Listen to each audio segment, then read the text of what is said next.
বৈরী আবহাওয়ায় ছুটির দিনেও জমে ওঠেনি রাজধানীর পশুর হাটগুলো। এদের সপ্তাহখানেক সময় থাকলেও ক্রেতার উপস্থিতি ছিল হাতে গোনা। দাম নিয়ে ক্রেতাদের মধ্যে রয়েছে মিশ্র প্রতিক্রিয়া। সামাজিক যোগাযোগ মাধ্যমে গরুর দাম কম বলা হলেও হাটের চিত্র ভিন্ন বলে অভিযোগ করেন অনেকে। মাহবুব হাসান রিপনের প্রতিবেদন। দরজায় কড়া নাড়ছে মুসলমানদের অন্যতম ধর্মীয় উৎসব ঈদুল আজহা। দেশের বিভিন্ন স্থান থেকে রাজধানীর হাটগুলোতে পশু নিয়ে আসছেন বিক্রেতারা।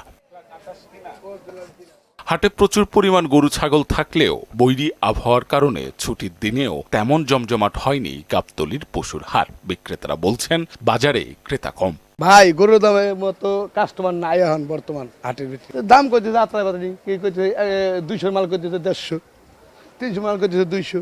মনে হচ্ছে যে আজকে বাজার লাগতে পারে, তা এখনো তো কোনো ক্রেতা ভাব নাই। ব্যবসায়ী ব্যবসাটাই আমাদের কাছে উত্তম, মানে কুরবানির ব্যবসাটা কষ্ট ভাই, মানে গাড়ি ভাড়া বেশি, হাটের চেক বেশি, সব দিক থেকে বেশি, মানে একটা অশান্তি কষ্টর মানে ভোগ করা লাগে। বাজার মনে হয় বেশি সম্ভব তো আজকে শুক্রবার যাচ্ছে, আজকেতেই লাগা উচিত। ধানের পরে কবে থেকে কিনা বেচা আরম্ভ হবে আল্লাহ জানে। গরু তো এলাকায় কিনতে পারি না, কিন্তু বাজার তো খারাপ। দাম নিয়ে ক্রেতাদের মধ্যে রয়েছে মিশ্র প্রতিক্রিয়া। অনেকে বলছেন সামাজিক যোগাযোগ মাধ্যমে গরুর দাম কম প্রচার করা হলেও হাটের চিত্র ভিন্ন। ইউটিউবের মধ্যে দেখা যায় বড় বড় গরু এতটা কিন্তু আসলে যে মার্কেট যখন বাজারে আইলাম, বাজারে আওয়ার পরে কিন্তু ওইটার সাথে একটু মিল কম।